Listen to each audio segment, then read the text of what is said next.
हम सभी लोग कई दिनों से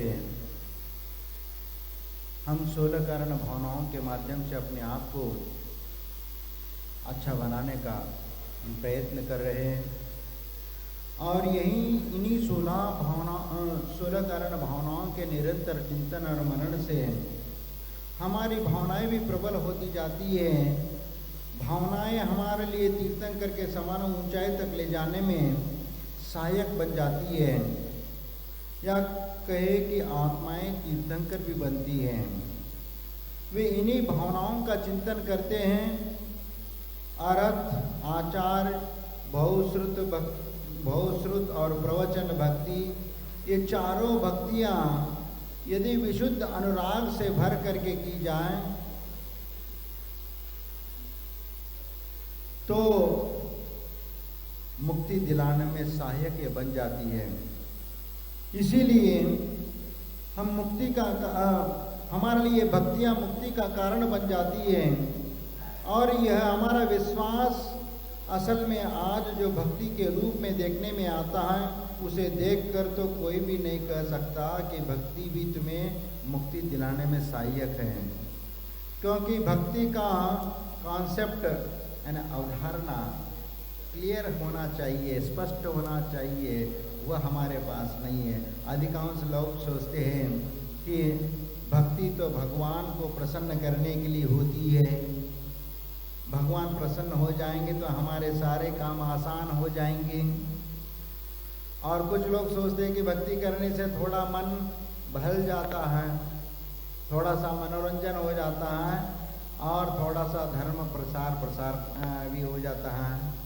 और भी सबके अपने अपने विचार होते हैं और अपने अपने विचारों के अनुसार वह अपना भक्ति करते हैं। लेकिन यहाँ पर हमें ये समझने की बात है कि जिनेंद्र भगवान की भक्ति हम करते हैं तो उसके पीछे हमारी कोई लालसा या अपेक्षा नहीं होना चाहिए, क्योंकि यदि हम किसी अपेक्षा को लेकर के हम भक्ति कर रहे हैं तो वह हमारी भक्ति नहीं मानी जा सकती, क्योंकि हम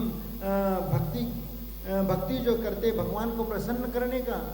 अरे भगवान को क्या प्रसन्न करोगे, भगवान तो अपने आप में प्रसन्न हो चुके हैं, क्योंकि वह तो इस संसार मोह माया से पूरे ऊपर उठ चुके हैं, वह तो संसार में ही नहीं है, तो उनको क्या भक्ति का। क्योंकि भगवान कोई इतनी दयावान भी नहीं है कि तुम्हें करुणा करके तुम्हारे ऊपर भक्ति कर दे, क्योंकि वह तो सांसारिक विकल्पों से मुक्त हो चुके हैं, इसलिए वह किसी के प्रति वह विकल्प उनके मन में आएगा ही नहीं है।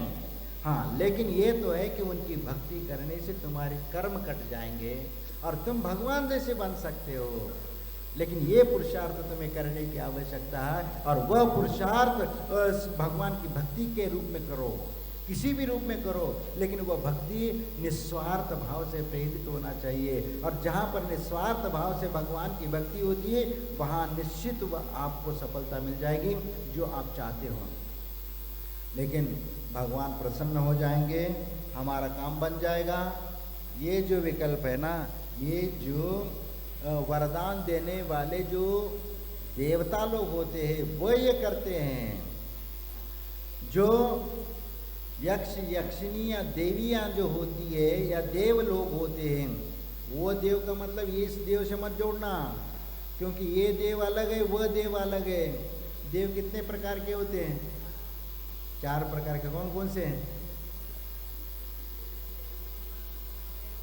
नहीं, हमने एक प्रवचन में बताया था यहाँ पर। हाँ, कौन कौन से? हाँ, देव, सुदेव, अदेव और कुदेव। एक तो कुदेव भी है, एक सुदेव भी है। सुदेव यानी सुष्टु रूप से जो वास्तव में समीचीन देव है, वे हमारे वीतरागी सर्वज्ञ और हितोपदेशी जो है, वे हमारे सच्चे देव है। कुदेव कौन से हैं?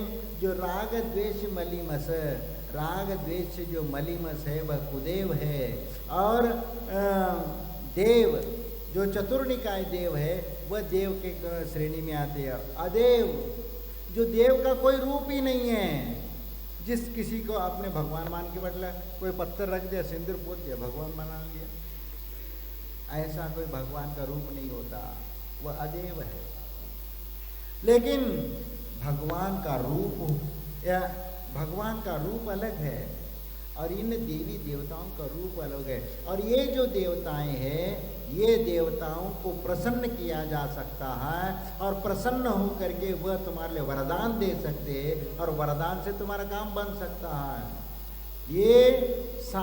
ये भी सांसारी है, ये मोक्षगामी नहीं है।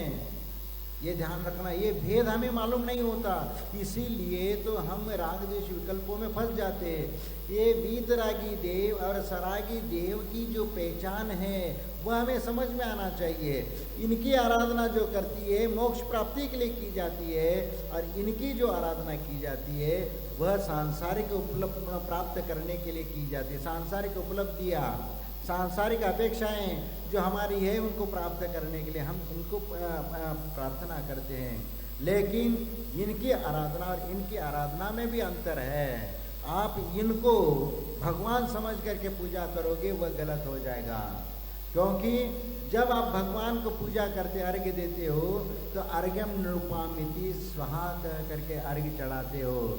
लेकिन जब इनकी करना होता है तो वहाँ पर इदम जल चंदनादि पूजा द्रव्यान ग्रहण यानी ग्रहण, मैं आपको ये भेंट कर रहा हूँ, यहाँ भेंट के रूप में दिया जाता है। जैसे कोई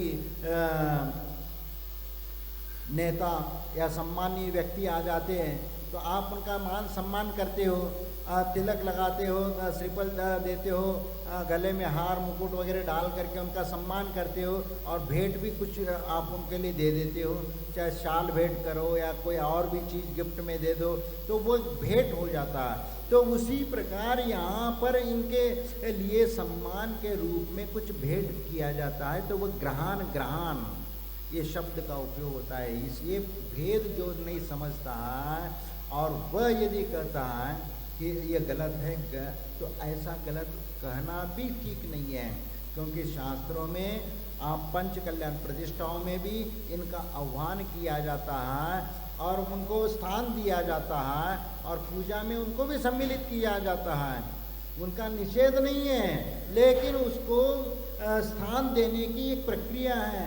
जो कुछ पंडित लोग जो है ना, जो इनका निषेध करते हैं, लेकिन पंच कल्याण का जब प्रसंग आएगा ना, वहाँ तो ये स्वयं चुपके से सब स्थापना कर देते हैं। ये लोग दिखावे के लिए विरोध करते हैं, लेकिन जहाँ अनुष्ठान की बात आती है, जो क्रियाओं की बात आती है, वह भी उनको बुला करके स्थान देते हैं, भेंट देते हैं, लेकिन आपको बताते नहीं हैं कि ऐसा हम करते हैं, क्योंकि फिर वो जो एक स्टेटस लेकर के चल रहे हैं ना, वो कैसे होगा।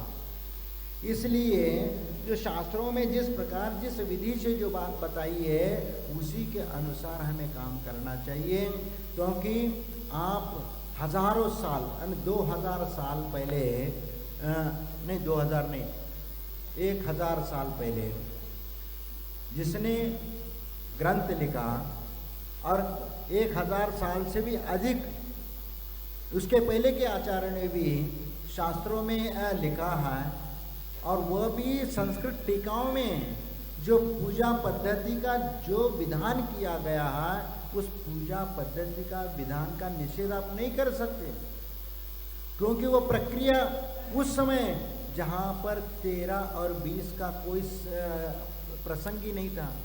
ये 13 और 20 कब से मालूम है?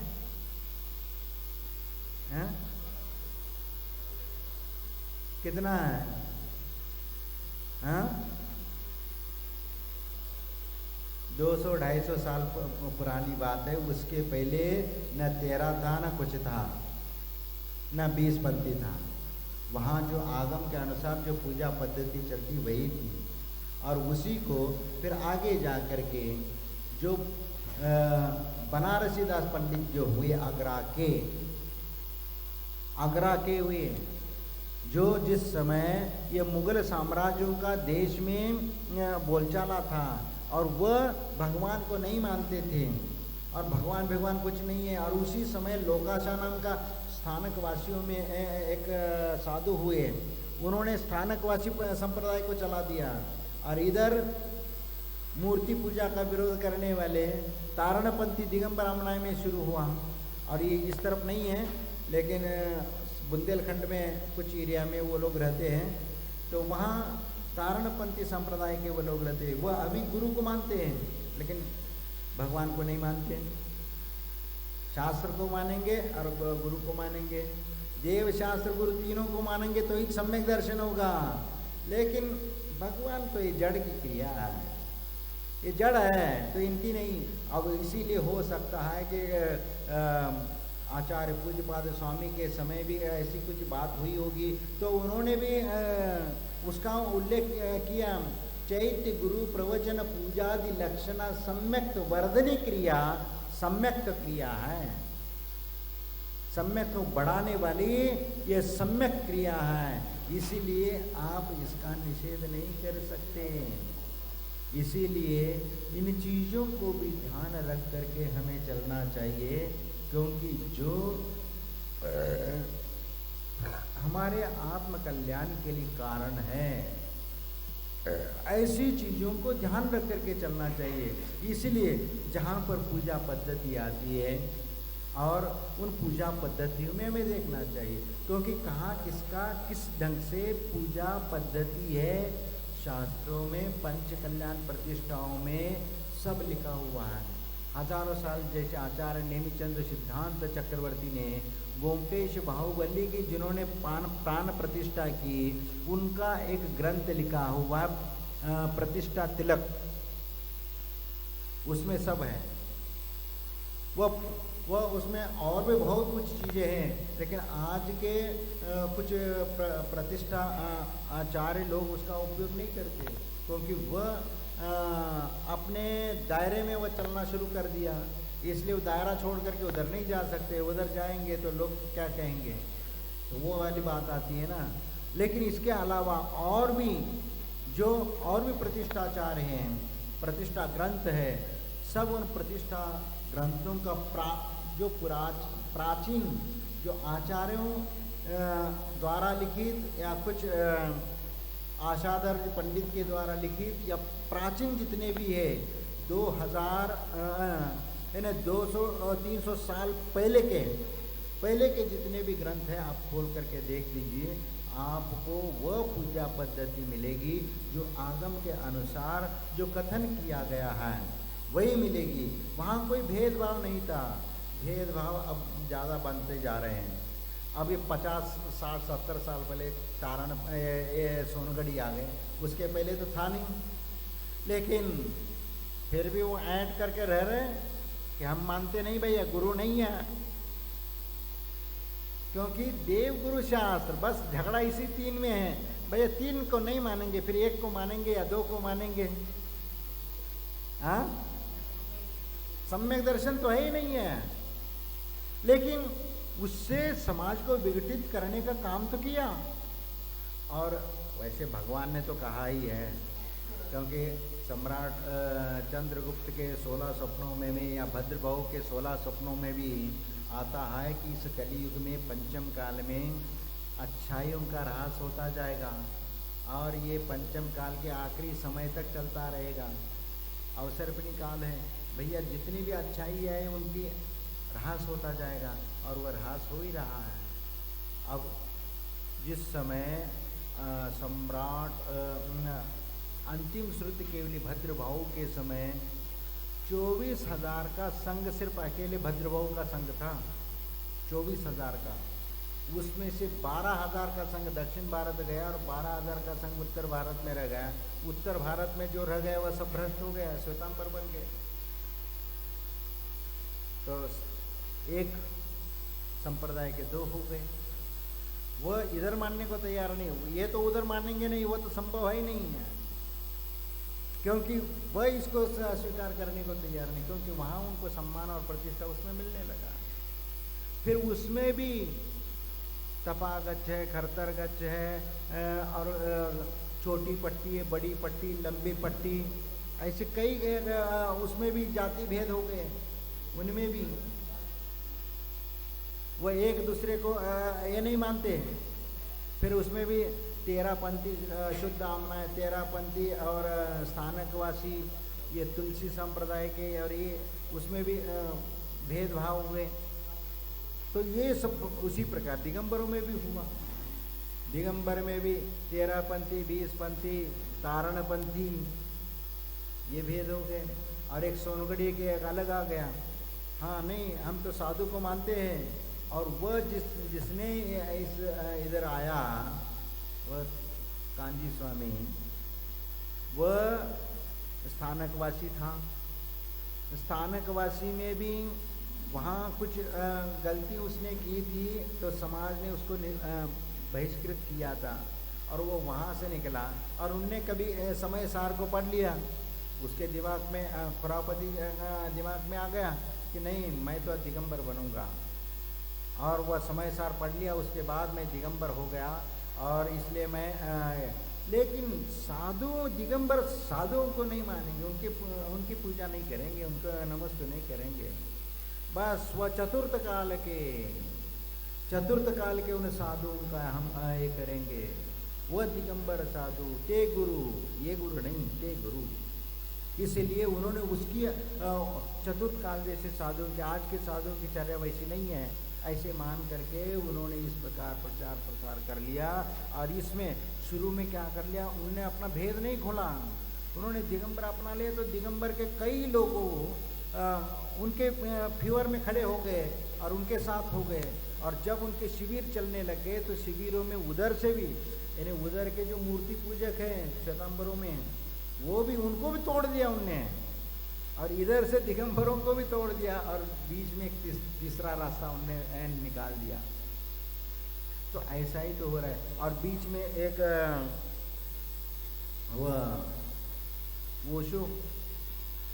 वोशो को जानते हो, वह भी दिगंबर जैन तारणपंथी था।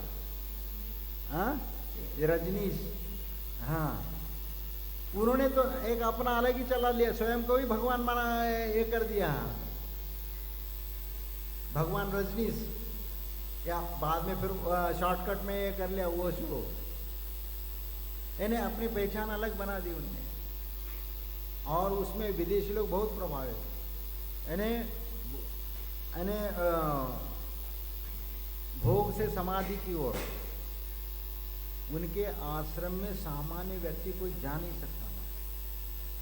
इन्हें वहाँ आप निर्वस्त्र लोग मिलेंगे, वहाँ पर सभी, लिंग भेद नहीं है वहाँ पर भैया।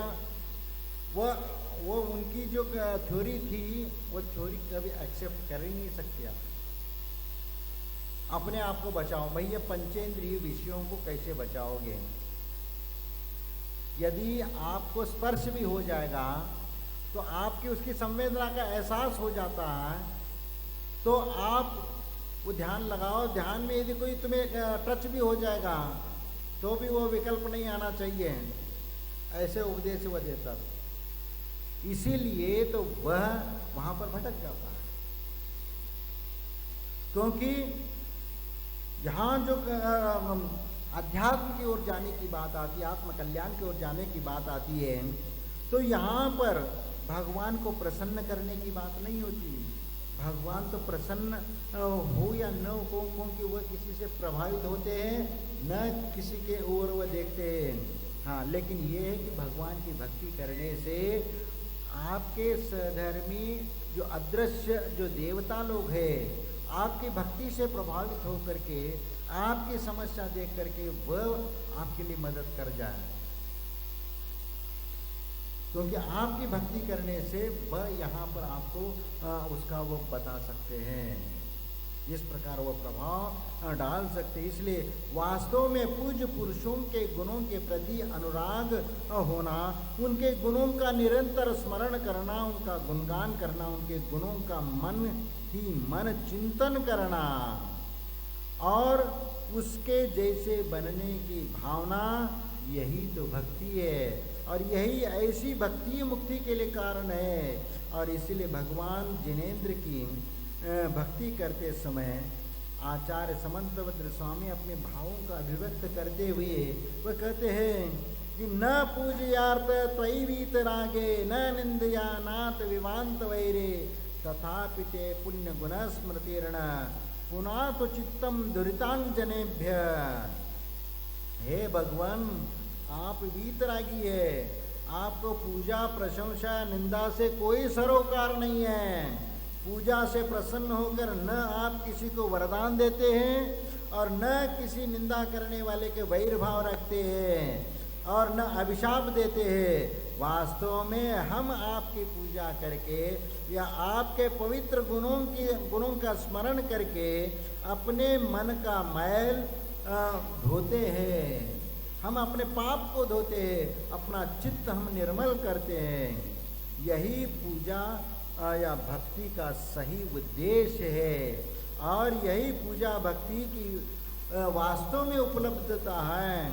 भगवान के बीच में, हमारे और भगवान के बीच में जो अंतर है, दूरी है या भिन्नता है, वह घटती चली जाए, कम होती चली जाए, ऐसी भक्ति होना चाहिए।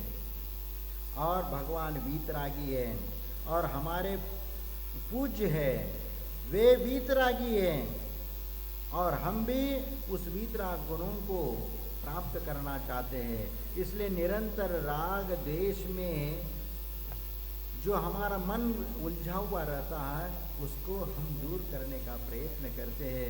एन केन प्रकार से हम अपने मन को शांत रखने का प्रयत्न करते हैं। यही उनके और हमारे बीच फर्क है।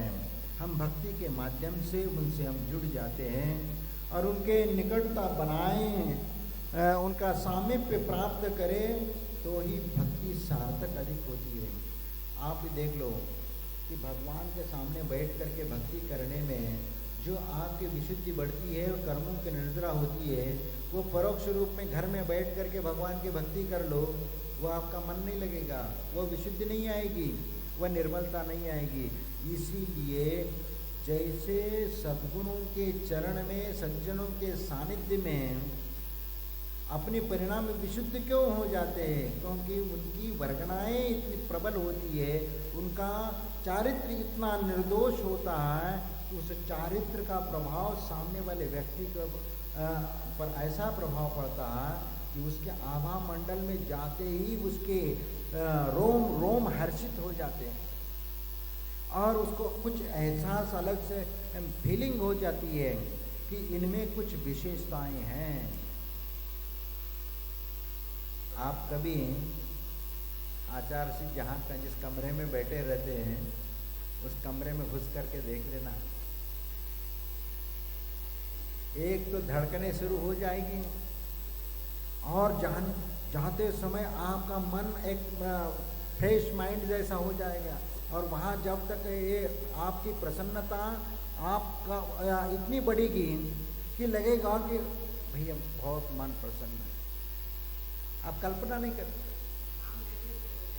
हाँ, और जब, क्योंकि वहाँ जो वर्गणाएं जो होती है, उस वर्गणाओं का प्रभाव उस सामान्य व्यक्ति के ऊपर जब पड़ जाते हैं, तब उसको एहसास हो जाता है कि ये कोई विशिष्ट व्यक्ति है और वह अपने आप उस ओर अग्रसर हो जाता है, इसीलिए उनके गुणानुवाद करता है। यहाँ पर यही तो बात यहाँ पर करनी है कि बहुश्रुत वान उपाध्याय महाराज की भक्ति हो या प्रवचन भक्ति हो, सभी का लक्ष्य एक ही है, केंद्र बिंदु तो एक वीतरागता है। देखो, आचार्य भक्ति करो या अरहंत भगवान की भक्ति करो या उपाध्याय परमेश जी की भक्ति करो या प्रवचन भक्ति करो, ये सब वीतरागता की ओर ले जाने वाली चीज़ है और सब पर कल्याण के लिए इस मंत्र का हम जाप करते, अनुष्ठान करते, भक्ति करते और यही तो हमारे उस स्थिति की ओर ले जाता है। इसलिए आज प्रवचन भक्ति पर विचार करने हैं। प्रवचन का अर्थ है सर्वश्रेष्ठ वचन या प्रकृष्ट वचन। संसार में तीन ही वक्ता है। अब तीन वक्ता कौन सा है? जिनके वचन सर्वश्रेष्ठ है, एक तो तीर्थंकर, अरहंत या केवली भगवान, यानी ये सर्वश्रेष्ठ है। दूसरे गणधर देव या श्रुत केवली महाराज, और तीसरे है जिन्हें ज्ञान प्राप्त हुआ ऐसे आचार्य परमेष्टि। ये तीन ही श्रेष्ठ वक्ता है, क्योंकि ये कभी आपको झूठ नहीं बोलेंगे, जो भी बोलेंगे वह सच ही बोलेंगे, क्योंकि महाव्रतों का पालन करने वाले हैं।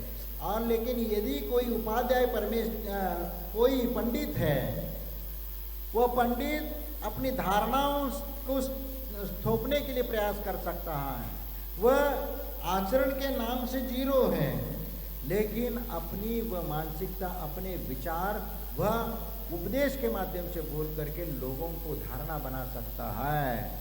इसीलिए ये तीन ही वचन सर्वोत्कृष्ट है।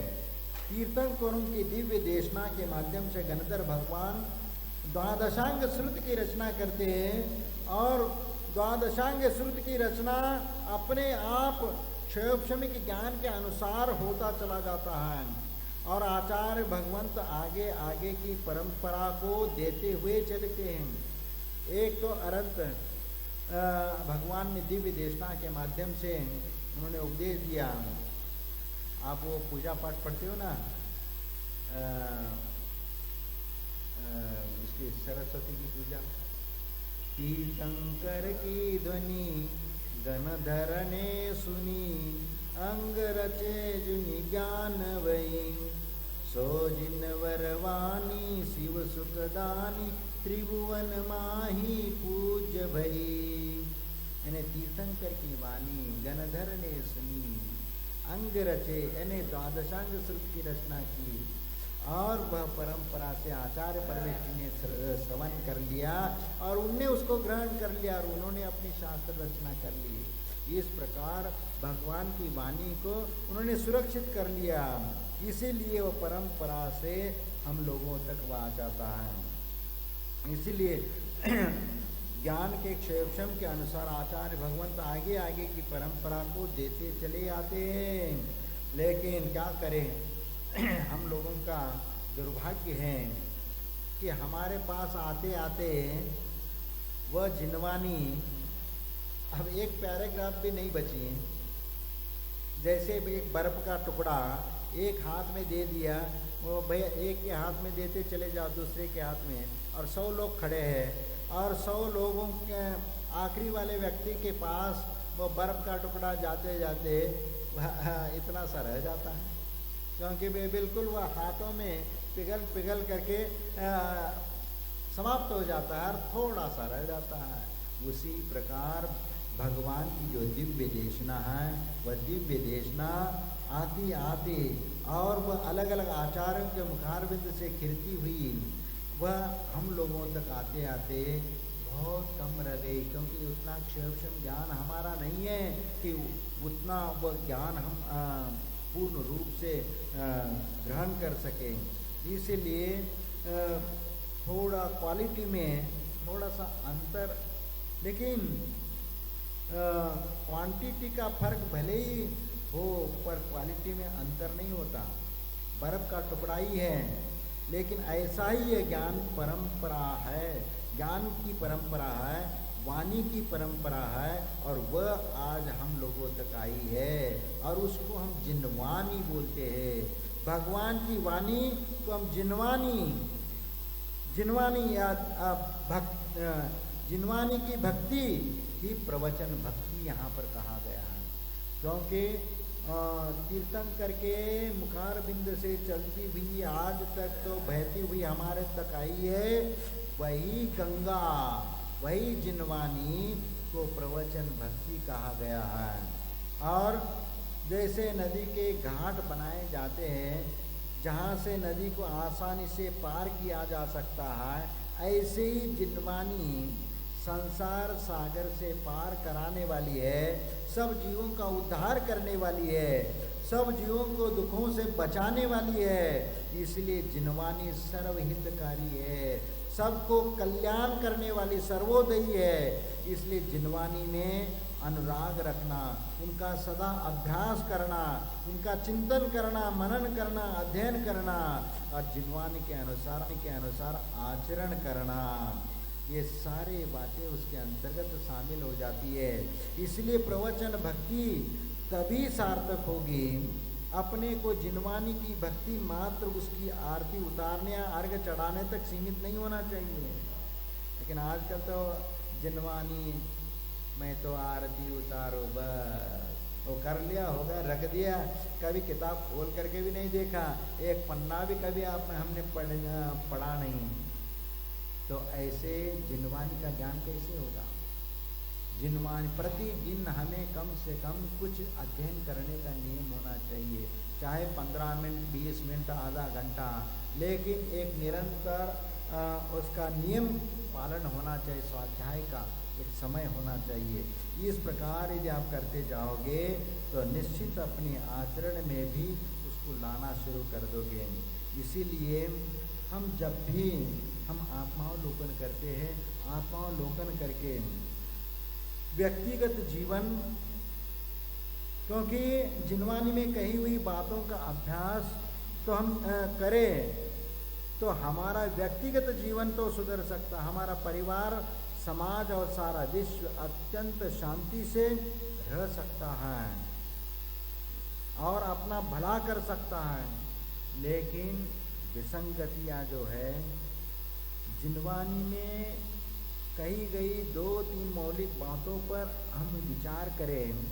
प्रत्येक आत्मा अपने कर्मों से महान बनता है और वह चाहे तो अपने आत्मविश्वास, विवेक और आत्मबल को जागृत करके स्वयं परमात्मा बन सकता है। सभी जीवों में ये क्षमता समान रूप से विद्यमान है, लेकिन यह आत्मनिर्भरता और आत्म स्वाधीनता की बात यही हमारे अंतरंग में आ जावे तो अपने स्वजन और मित्रों और यहाँ तक कि अपरिचित पेड़ पौधों और पशु पक्षी सभी के प्रति सद्भावना उत्पन्न हुए बिना नहीं रहेगी। लेकिन सारी पारंपरिक विषमता और वैमनस्य का मनोमालिन्य भी दूर हो जाएगा। लेकिन हम उस प्रकार, उस दृष्टिकोण से हम कभी विचार नहीं करते। हम तो मंदिर में आते तभी वीतराग भगवान की गुणगान करते हैं और वीतराग के ऊपर हम घंटों तक प्रवचन भी दे देंगे। लेकिन यहाँ से घर जाते हैं कि वही राग, वही देश, अपने शत्रु के प्रति कभी हमने क्षमा करी नहीं। सिर्फ दशलक्षण पर्व में एक क्षमावानी पर्व आता है, बस क्षमा तो मांगते हैं लेकिन अपने मित्रों से मांगते हैं, लेकिन कभी दुश्मन से कभी हमने क्षमा नहीं मांगी। तो वह क्षमा किसकी मानी जाएगी? वह क्षमा नहीं है। जब अपने शत्रु के प्रति भी आपके मन में एक सद्भावना की भाव जागृत जाए और उनके प्रति भी कोई क्रोध की भावना न हो, द्वेष की भावना न हो, तो समझा जा सकता है कि आपने शत्रु के प्रति भी द्वेष भावना तुम्हारे भीतर से समाप्त हो चुकी है। तभी तो आपकी वह क्षमा श्रेष्ठ मानी जाएगी, नहीं है तो वह श्रेष्ठ नहीं मानी जा सकती। इसीलिए इन बातों को भी हमें ध्यान रखना चाहिए। दूसरी बात, वैचारिक आदान प्रदान की पद्धति को सुधारने के लिए जरूरी है और उसके लिए अनेकांत और साधवाद की समझ भी चाहिए। हमारा ज्ञान बहुत अधूरा है, अल्प है, जबकि सच्चाई तो पूर्ण और व्यापक है। इसलिए हमें अपनी दृष्टि सदा निराग्रह और व्यापक रखनी चाहिए, क्योंकि अनेकांत के माध्यम से जब आप किसी वस्तु का निरीक्षण करोगे और उसका विश्लेषण साधवाद की शैली में करोगे तो निश्चित वह दुराग्रह अपने आप दूर हो जाएगा और निराग्रही हो जाएगा। दृष्टि हमेशा पवित्र हो जाएगी। सत्य के हर पहलू को जानने का प्रयास करना चाहिए। परिवार या समाज में वैचारिक भिन्नता तो स्वाभाविक है कि वहाँ एक दूसरे के विचार वहाँ मेल नहीं खाते, लेकिन ऐसी स्थिति में भी परस्पर टकराट से बचने के लिए हमें विनय पूर्वक अपनी बात पर पुनः विचार करना चाहिए और समझाने का प्रयत्न करना चाहिए। दूसरों को भी सोचने का अवसर देना चाहिए और परस्पर विवाद से अपने को बचना चाहिए, क्योंकि साधवाद में, अनेकांत में यही तो बात कही है कि भाई कभी कभी ऐसी बात भी हो जाती है जहाँ पर कहना ही चाहिए वह चीज़ कहो, और जहाँ कहना नहीं चाहिए वो बात वहाँ पर मत बोलो। हो सकता है वो स्थान यदि ठीक नहीं है, ऐसे स्थान पर तुमने कुछ भड़काऊ शब्द वहाँ पर यदि बोल दिया तो निश्चित वह लड़ाई झगड़े के लिए कारण बनेगा। लेकिन ऐसी स्थिति में आप उसको यदि विवेक बुद्धि से उन अच्छे शब्दों का प्रयोग करेंगे तो वहाँ पर विवाद नहीं होगा। यदि को किसी को अंधे को अंधा कह दो, अंधे का अंधा कह, तुमने मुझे अंधा बोला, अंधे को अंधा कहो, तुरंत वह गुस्सा हो जाएगा। लेकिन अंधे को प्यार से धीरे धीरे सूरदास जी कह करके या प्रज्ञा चक्षु नाम से यदि बुला लीजिए तो फिर वह विकल्प नहीं रहेगा। और धीरे धीरे आप यदि बातों बातों में यदि पूछ ले, भैया आँख तुम्हारी कैसी फूट गई या कैसे दिखना बंद हो गया, ऐसा पूछोगे तो वह उसको बुरा नहीं लगेगा। लेकिन आप बोलते भाई ए अंधे इधर आ, ऐसे बोलेंगे तो वह उसको ठेस पहुंच जाएगा। इसीलिए वचन निर्भर करता है कि कौन सा वचन किसके लिए क्या बोलना चाहिए। यदि आप उसकी जगह सूरदास जी इधर आइए ऐसे बोलेंगे तो वह अलग हो जाएगा, वह बुरा नहीं लगेगा। इसलिए शब्दों का चयन भी उस ढंग से करो कि जिससे किसी को कष्ट न हो। इसलिए तीसरी बात अहिंसा, यानी अपने मन वाणी और कर्म से किसी को पीड़ा नहीं पहुँचे, यह बात भी हमें ख्याल रहना चाहिए। सभी के प्रति सद्भाव रखना, मिलजुल करके रहना, स अस्तित्व की भावना रखना, यह अहिंसा का प्रयोगात्मक रूप है। और हमारे मन में दुर्भावनाएं आना या अपना मन खराब करना भी हिंसा है। देखो हमारा मन स्वयं भी यदि अपना दूषित कर लेते हो, क्लेश कर लेते हो, तो क्लेश वह भी हिंसा है।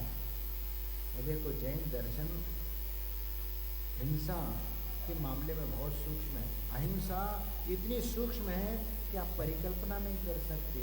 जो दिखने में नहीं आता ऐसे जीवों के प्रति भी करुणा की बात शास्त्रों में कही है। और इतना ही नहीं, आज विज्ञान के द्वारा बताए गए जो एक पानी के बूंद में 3650, हाँ हाँ 36,000 36,000 के लगभग मान लो, हाँ। तो इतने वहाँ पर ये विज्ञान ने गिनती करी है। लेकिन हमारे आचार्य कहते हैं कि ये 36.5 ही नहीं है, इससे भी अधिक है, इससे भी असंख्यात है जीव उसमें। लेकिन वो आपके दृष्टिगोचर आंखों के द्वारा नहीं आएंगे। और उनमें भी वह आँख भी है, कान भी है। जो त्रस्त जीव रहेगा तो उनमें वह चीज़ें रहेगी और देखने को मिलेगी। इसीलिए उन सूक्ष्म जीवों के प्रति भी करुणा भाव रखने का आदेश ही अहिंसा धर्म बताता है। इसीलिए हम अपने नेगेटिव सोच जो है ना, वह सोच हमारे भीतर नहीं आना चाहिए। क्योंकि जितनी भी नेगेटिव यानी नकारात्मक फीलिंग्स है सब हमें हिंसा की ओर ले जाती है और उससे बचना चाहिए। अपनी आवश्यकता वाली चीज़ें अपने पास रखे, ज़्यादा संग्रह करेंगे, यह भी अहिंसा से जुड़ा अपरिग्रह का विचार है। क्योंकि अति संग्रह भी आपके लिए संक्लेश और दुख के लिए कारण बन जाता है। इसीलिए अब इन सब बातों को हमें ध्यान रख करके चलना चाहिए। क्योंकि जिनवानी में कही गई बड़ी मौलिक बातें हैं और जिनका पालन करने से अपना और दूसरों का भी भला होता है। इसलिए सबका भला हो, सबका हित हो, सबका कल्याण हो। केवल किताबी ज्ञान के बल पर यह ज्ञान की खूब चर्चा करने मात्र से कल्याण नहीं होता।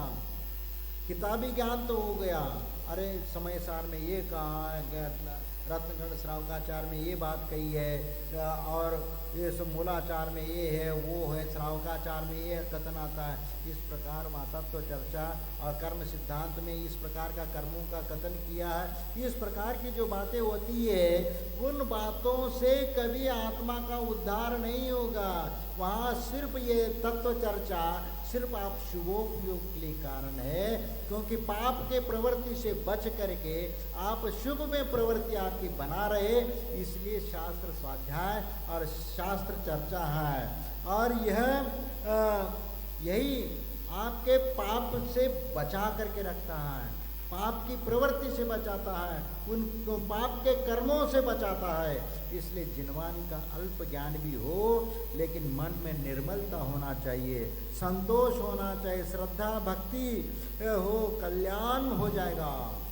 इतना भी यदि गुण हमारे भीतर है तो हमारा आत्मा का उद्धार होने में देर नहीं लगना है। इसीलिए द्रव्य श्रुत ज्ञान अल्प भी हो लेकिन भाव श्रुत रूप आत्मज्ञान हो, उसका काम आसानी से हो जाएगा। देखो द्रव्य श्रुत तो ज़्यादा नहीं है लेकिन आपका भाव श्रुत अधिक होना चाहिए। द्रव्य श्रुत शास्त्र ज्ञान, द्रव्य से ग्रंथ तो द्वादशांग श्रुति ये बहुत कम है। वैसे तो पूरा सार है, वह आगम का सार है, लेकिन फिर भी केवल ज्ञान के दृष्टि में वो कुछ भी नहीं है। वो केवल ज्ञान के दृष्टि में कुछ भी नहीं है, लेकिन हम लोगों के दृष्टि में द्वादशांग श्रुति में बहुत बड़ा ज्ञान है। लेकिन फिर भी भाव श्रुत होना चाहिए। देखो आपने शिवभूति मुनि महाराज को हमने उदाहरण हमने कई बार दिया, उनका ज्ञान कितना था? कुछ भी नहीं था, नमोकार मंत्र भी याद नहीं होता था। उनके गुरु ने उन्हें नमोकार मंत्र सिखाया तो वो भी वह याद नहीं कर पाए, वो भी भूल गए। गुरु ने मारुस मातुस, राग मत करो द्वेष मत करो, ऐसा मंत्र दे दिया, लेकिन मुनिराज ने वो भी वो भूल गए। राग मत करो द्वेष मत करो, मारुस मातुस, वो भी भूल गए। फिर तुस्मासम धन्नम ऐसा बोलने लग गए। जब वो बूढ़ी अम्मा वह दाल साफ करती हुई देखा तो उससे पूछा तुम क्या कर रही हो? उन्होंने बोला कि दाल को बचा रहे हो और उसका छिलका यानी तुस मांस, तुस और मांस अलग कर रही हूँ। मांस यानी दाल होता है, तुस यानी छिलका होता है। बस मारुस मातुस। अब फिर उनको याद आ गया वो जो उन्हें गुरु ने बोला था, तुस्मासम भिन्नम तुस्मासम घोषंतो भाव सत्य महान भाव हुए नामे नहीं शिव हुई केवल नानम चपुड़म जाओ। और वह तुस मास भिन्नम, तुस अलग है और मास अलग है, ये भिन्न मानते हुए वह वहाँ से निकल गए। और एक दिन शिवभूति मुनि महाराज जंगल में चले गए और आत्मज्ञान में लीन हो करके फिर इतने अंतर्मग्न हो गए कि वहीं पर उनको केवल ज्ञान उत्पन्न हो गया।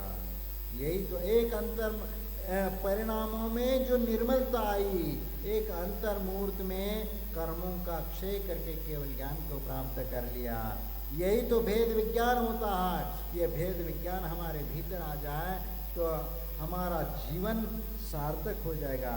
इसलिए जिनवानी तो दीपक है, जिनवानी तो दीपक है, उसके प्रकाश हम चाहे तो अपनी खोई हुई अल्प निधि को ढूंढ सकते हैं, उसे प्राप्त कर सकते हैं। आपको याद है बच्चों की कहानी, बच्चे बड़े शौक से पढ़ते हैं बच्चों की कहानियाँ। एक बुढ़िया थी और एक बार उसकी सुई खो गई थी और बुढ़िया ने बहुत ढूंढा, सुई नहीं मिली। और लोगों ने समझाया कि बुढ़िया अम्मा ऐसे अंधेरे में खोजने से तुम्हें तो वो सुई तो मिलेगी नहीं, तुम अंधेरे में क्या कर रही हो, उजेले में जा करके तुम खोजो, उजेले में खोजो। अब बुढ़िया ने मान लिया उजाला में खोजना, तो वहाँ से वह गई और रास्ते पर आई, जो रास्ते पर जो लैंप चल रहा था उसके उजला में सुई ढूंढना शुरू कर दी। और वह बहुत देर तक, और वह जो दरबान होता है जो रखवाली करने वाला, वह एक बार इधर से जाता है। उनने पूछा क्या कर रही है अम्मा? मैं सुई ढूंढ रही हूँ। और फिर अच्छा ठीक है, वह आगे निकल जाता है। और फिर 2-3 घंटे बाद वो पुनः लौट के आ जाता है। पुनः लौट के आया तो पूछा अम्मा अभी क्या कर रही है? मैं सुई ढूंढ रही हूँ। अभी तक सुई नहीं मिली? बाबा अभी तक नहीं मिली है। तो उसने पूछा अम्मा ये तो बताओ कि सुई गिरी कहाँ है? सुई गिरी कहाँ है? तो उनने बोला कि सुई तो घर में गिरी है। तो घर में ढूंढना चाहिए ना, या रोड पे आकर के कैसे ढूंढ रहे, यहाँ कैसे मिलेगी? अरे हमें वो किसी ने बोला कि उजाला में ढूंढ लो तो वहां मिल जाएगी, इसलिए मैं उजाला में आ गई। अरे भैया ऐसा तो जिंदगी में कभी सुई नहीं मिलने वाला। इसलिए उसने ये कहा कि दिया ले, दीपक लियो, और उस दीपक के लोग के प्रकाश में आप उस दिया को ढूंढो, सुई को ढूंढो। वो घर में ही जाकर के ढूंढो, वहीं मिलेगा तुम्हें। तब उसको समझ में आया कि वहाँ जाके ढूंढना चाहिए। यही तो बात है कि जब बातें हमें समझ में नहीं आती तो अज्ञानवश ऐसे हम जीवन जी रहे। लेकिन जब एक आँख वाला व्यक्ति, समझदार ज्ञानी पुरुष आकर के बताता है कि भैया ये कर्म कटना है, तो उसी स्थान पर हमें कर्म करना पड़ेगा जहाँ पर तुमने वह कर्म करके खोया है, जो पाप किया है उसी स्थान पर जाओ और ढूंढो कि हमारी ये गलती है, जिस गलती का दूर करने का उपाय भी वहीं पे मिल जाएगा तुम्हें। और ज्ञान चक्षु से उसको देखो और उसको दूर करने का प्रयत्न करो तो निश्चित तुम्हारे लिए रास्ता मिल जाएगा। जिनवानी की अनेक विशेषताएं शास्त्रों में बताई हैं। आचार्य समंतभद्र स्वामी ने शीतलनाथ भगवान की स्तुति करते हुए वहाँ पर उन्होंने लिखा है, न शीतला चंदन चंद्रस्मयो न गांगमंबो न च हार दृष्टय यथा मुनेस्ते नगवाक्यरश्मय क्षमाम्बुगर्वा शिशिराव्यपस्थिताम्। हे भगवान, संसार में चंदन को शीतल माना है और चांदनी शीतल मानी गई है। गंगा का जल मोती की माला और बर्फ के कणों को शीतल माना है, पर वास्तव में ये शीतलता देने वाले नहीं है। इसे आत्मा को शीतलता नहीं मिलती है, ये तो मात्र शरीर को क्षणिक शीतलता प्रदान कर सकती है। और संसार में एकमात्र आपकी निर्दोष पवित्र वाणी ही हम संसारी जीवों को, संतप्त जीवों को शाश्वत शीतलता प्रदान करने वाली है। इसीलिए जिनवानी हमें वास्तविक शांति और शीतलता देने वाली है। इसलिए हमारे जीवन में भी वही शांति और वही शीतलता लाना है तो जिनवानी के प्रति आत्मसात होने की बात आती है। इसलिए रत्नकर्ण श्रावकाचार्य में सच्चे शास्त्र या जिनवानी का स्वरूप कहते हुए वहाँ पर आचार्य समंतभद्र स्वामी कहते हैं, आप तो पज्ञ मनुल्लंघ्य मद्रष्टेष्ट विरोधकम तत्वोपदेश कृत सारुम शास्त्रम कापत घटनम। इन्हें जिनवानी की 6 विशेषताएं कही है। आप तो पज्ञ होना चाहिए, इन्हें जो वीतरागी सर्वज्ञ और हितोपदेशी सच्चे देव अनंत भगवान के द्वारा बताई गई होना चाहिए। अनुल्लंघ्य, अनुल्लंघ्य का मतलब जिसका कोई उल्लंघन नहीं कर सकता, अर्थात जिसे कोई गलत साबित नहीं कर सकता, ऐसी वह जिनवानी होना चाहिए। तीसरी विशेषता अदृष्टेष्ट विरोधकम, यानी प्रत्यक्ष और परोक्ष किसी भी तरह से जिसमें कोई विरोध नहीं आता है। और उसके उपरांत चौथा तत्वोपदेश जो आत्म तत्व का बोध कराने वाला है, हमारा हमसे ही परिचय कराने वाली, सार्वम यानी प्राणी मात्र का कल्याण करने वाली है, सर्वोदयी है यानी सर्वहितकारी है, सर्वोदयी यानी सर्वहितकारी है। मन में प्रश्न उठ सकता है कि हम मन वाले जीव तो जिनवानी का अभ्यास करके अपना कल्याण कर सकते हैं। यह उपकार हमारे ऊपर जिनवानी का तो ठीक है, लेकिन बिना मन वाले एक इंद्रिय, दो इंद्रिय, पेड़ पौधे हैं, कीड़े मकोड़े हैं, तो इनका जिनवानी का उपकार कैसा माना जाएगा? आचार्य भगवंतों ने इसका बढ़िया समाधान देते हुए ये कहा है कि हम मन वाले जीवों के लिए तो जिनवानी का उपदेश देते हैं कि जीवों की हिंसा नहीं करनी चाहिए। पेड़ पौधे भी जीव है, इसको भी पीड़ा नहीं पहुंचानी चाहिए। इस तरह जिनवानी के माध्यम से ज्ञान प्राप्त करके हम छोटे जीवों की रक्षा करते हैं, और छोटे जीवों की रक्षा उनका भी उपकार हो जाता है। एक विशेषता तो ये है कि कापत्त घटनम यानी जिनवानी हमें खोटे मार्ग पर या उन्मार्ग पर जाने से बचा लेती है, वह हमारा सही मार्गदर्शन करती है। इसलिए अपनी अज्ञानता और आसक्ति के कारण संसार में जो हम भटक रहे हैं, उस भटकन से हमें छुड़ाने का काम करती है। इसलिए हम अपने अज्ञानता और आसक्ति को हरा करके सच्चे मार्ग पर चल सकते हैं। और यही तो बात है कि अनंत शक्ति, क्योंकि स्वभाव से यह आत्मा अनंत शक्ति का अनुभव हम जिनवानी के द्वारा ही कर सकते हैं। अनंत शक्ति क्या है, उसके द्वारा ही हम अनुभव कर सकते हैं। इसलिए हमारे आचार्य महाराज 4 लाइनें जिनवानी की आराधना करते हुए लिखी है, जो पूर्वाचार्यों के भाव को ही व्यक्त करती है। क्या लिखा है?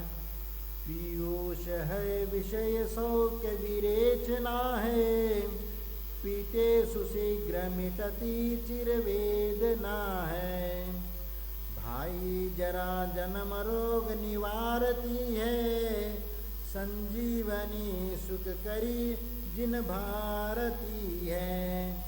इन्हें जिनवानी तो अमृत है, स्वर्ग लोक के देव को अमृत पान करने वाली कहलाती है।